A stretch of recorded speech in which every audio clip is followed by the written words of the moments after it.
तो चलिए हम लोग क्वेश्चन नंबर 5 देखते हैं। क्वेश्चन नंबर 5 में क्या बोल रहा है कि एक काइट है, एक पतंग जो है ग्राउंड से 60 मीटर हाइट पर क्या कर रहा है, उड़ रहा है, फ्लाई कर रहा है।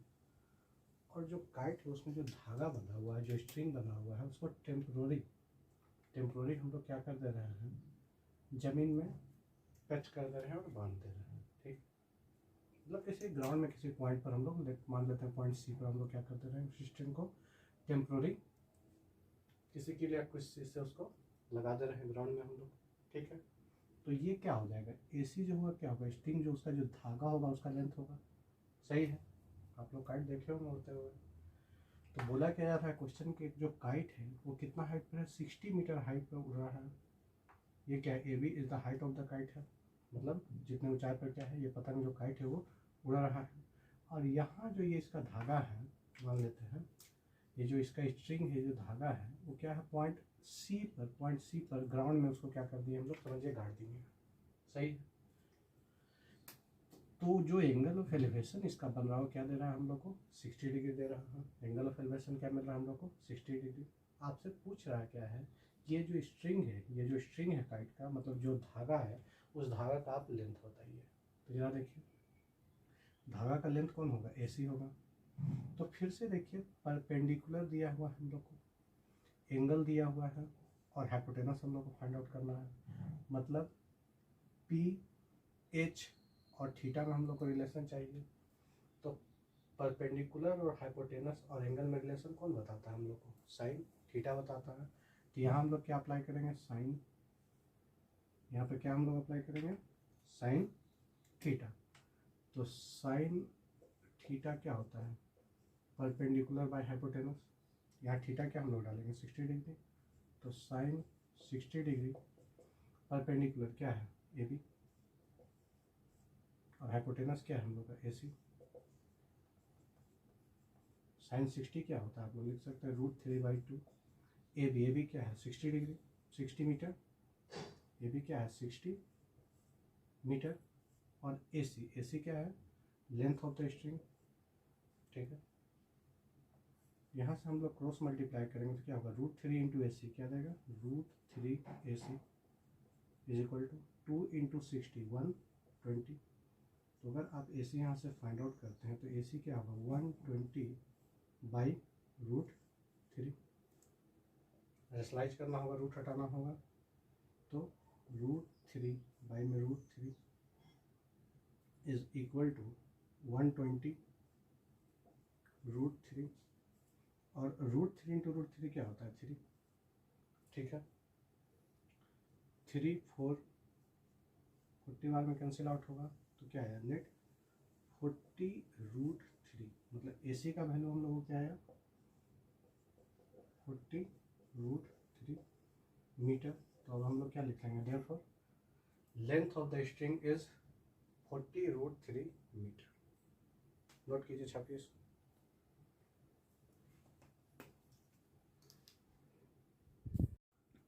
तो चलिए क्वेश्चन नंबर 6 हम लोग देखते हैं। क्वेश्चन नंबर 6 में क्या दिया हुआ है कि एक 30 मीटर हाई बिल्डिंग है, उससे सर्टेन डिस्टेंस पर एक लड़की खड़ी है। उस गर्ल का हाइट क्या दिया है, 1.5 मीटर। और उसके आँख से जो बिल्डिंग का टॉप का एंगल ऑफ एलिवेशन क्या बन रहा है, 30 डिग्री बन रहा है। तो जरा देखिए, मान लेते हैं क्या है, DC क्या है, हाइट ऑफ द गर्ल है। तो कोई भी एंगल ऑफ एलिवेशन तो हम लोग आई से देखते हैं, तो आई से उसका एंगल ऑफ एलिवेशन क्या दे रहा है, 30 डिग्री। यहाँ जरा गौर से समझिए, बाकी क्वेश्चन से पहले जो था, जितने भी क्वेश्चन, उसमें हाइट का कभी भी जिक्र नहीं किया गया था। मतलब कोई बॉय खड़ा है या कुछ भी है तो उसका हाइट का नहीं बात किया था। लेकिन इस क्वेश्चन में क्या कर रहा है कि सर्टेन हाइट का बात हो रहा है, मतलब 1.5 मीटर हाइट दे दिया। तो मतलब अगर हाइट आपको दे दिया तो यहाँ पर आई उसका होगा, इस आई से दिख रहा है जो एंगल ऑफ एलिवेशन कितना बन रहा है, 30 डिग्री। और क्या बोलता है कि वो जो गर्ल्स है वो बिल्डिंग की ओर चलती है, मतलब इधर की ओर चल रही है। तो पहले ही हम आपको बता चुके हैं कि किसी बिल्डिंग या टावर की ओर आप बढ़िएगा तो एंगल में क्या होगा, इंक्रीजमेंट होगा। मतलब बिल्डिंग ये है, मान लेते हैं ये भी क्या है, बिल्डिंग है, उधर की ओर बढ़ रहा है तो एंगल क्या होगा, चेंज हो रहा है। 30 से क्या हो रहा है, 60 डिग्री हो रहा है। मतलब एंगल में क्या हो रहा है, इंक्रीजमेंट हो रहा है। कब, गन पॉइंट डी से पॉइंट ई पर पहुंचती है तो एंगल ऑफ एलिवेशन क्या हो जाता है चेंज, 30 से 60 डिग्री हो जा रहा है। तो आपसे पूछ रहा है कि वो गर्ल जो है कितना डिस्टेंस ट्रेवल की है, मतलब आपसे क्या पूछ रहा है, डी का वैल्यू फाइंड आउट करने बोल रहा है कि आप क्या फाइंड आउट कीजिए, डी का वैल्यू। मान लेते हैं डी का वैल्यू हम क्या ले लेते हैं, एक्स ले लिए, कोई दिक्कत नहीं है।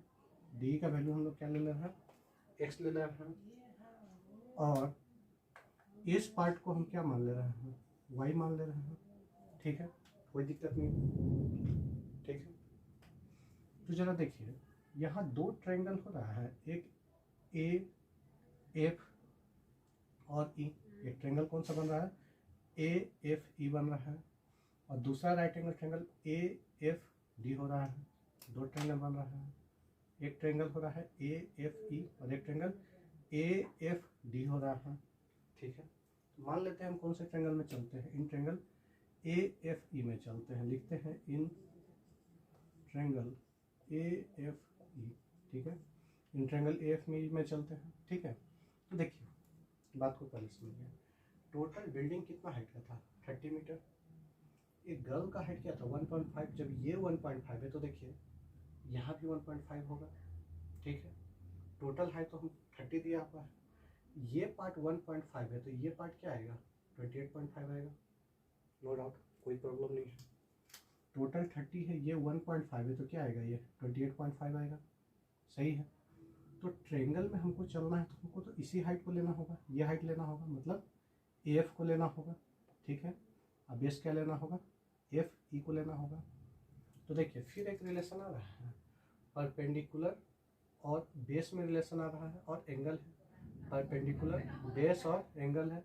तो पी बी और एंगल में रिलेशन कौन देता है, 10 देता है। तो हम लोग क्या लिखेंगे, 10 थीटा क्या होता है, परपेंडिकुलर, परपेंडिकुलर यहाँ क्या है, एफ है, और बेस क्या है, एफ है। तो यहाँ क्या हम लोग लिख सकते हैं, 10 थीटा की जगह क्या डालिए, 60 डिग्री। ए एफ का वैल्यू क्या है, 28.5, और बेस क्या होगा, एफ का वैल्यू क्या है, वाई है। 10 60 का वैल्यू क्या होता है, √3, 28.5 वाई में वाई, आप क्रॉस मल्टीप्लाई यहाँ से कीजिए तो √3 इंटू वाई क्या देगा, √3 वाई, 1 इंटू 28.5, ठीक है। यहाँ से y का वैल्यू लिखिएगा तो √3 डिवाइड हो जाएगा। देखिए अगर हम यहाँ से y का वैल्यू लिखते हैं तो क्या होगा, 28.5 बाई में √3, 28.5 बाई में √3, कोई दिक्कत नहीं है। इक्वेशन 1 ले लीजिए, ठीक है, इक्वेशन 1। आगे देखिए अब हम लोग किस ट्रायंगल में चलेंगे, ट्रायंगल ए एफ डी लिखते हैं, in triangle A F D में चलते हैं। फिर देखिए ये परपेंडिकुलर लेना है, ये पूरा का पूरा बेस लेना है, मतलब A F by F D हम लोग को लेना है, और क्या लेना है, एंगल लेना है। तो परपेंडिकुलर बेस और एंगल में रिलेशन क्या देता है, फिर 10 देता है। तो फिर क्या लिखेंगे, 10 थीटा। परपेंडिकुलर क्या होगा आपके लिए, एफ, और बेस क्या हो जाएगा, डी एफ हो जाएगा, डी एफ, सही है।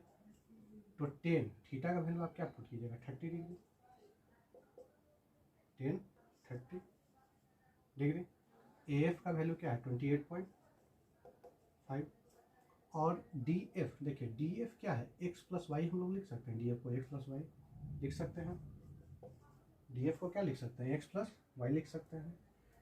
10 30 का वैल्यू होता है क्या, 1/√3, 28.5 वाई में एक्स प्लस, देखिए वाई का वैल्यू हम इक्वेशन 1 में निकाल चुके हैं, तो इसका वैल्यू क्या हम लोग कर सकते हैं, पुट कर सकते हैं, मतलब 28.5 वाई में √3, कोई दिक्कत नहीं है, ठीक है। यहाँ से हम लोग क्या करते हैं, एलसीएम लेके इसको सोल्व करते हैं। 1/√3 इज इक्वल टू 28.5 वाई में, यहाँ एलसीएम 1 और √3 का क्या आएगा, √3, 1 से √3 में डिवाइड देंगे, √3 बचेगा, तो √3 इंटू एक्स, √3x प्लस √3 से √3 डिवाइड मार देंगे, 1 बचेगा, 1 इंटू 28.8 तो क्या देगा, 28.8, नो डाउट, ठीक है। अब क्या होगा, ये देखिए बाई का भी फिर नीचे बाई है √3, तो √3 क्या होगा, ऊपर चला जाएगा। तो देखिए इसके बाद हम यहाँ लिख रहे हैं, देखिए यहाँ लिख रहे हैं, ठीक है। इसके बाद हम यहाँ लिख रहे हैं 1/√3 इज इक्वल टू √3 ऊपर जाएगा, मतलब 28.5 √3 बाई में क्या मिलेगा, √3x प्लस 28.5, ठीक है। क्या फिर क्रॉस मल्टीप्लाई हम लोग कर सकते हैं, तो 1 से आप इसमें इंटू कीजिएगा तो क्या देगा, √3x प्लस 28.5। आप 1 से कीजिएगा तो कोई चेंजमेंट नहीं होगा डाटा में। √3 से आप इसमें इंटू कीजिएगा तो यहाँ √3 ऑलरेडी है, तो √3 क्या होगा, 3 हो जाएगा, मतलब 28.5 इंटू 3 होगा, ठीक है।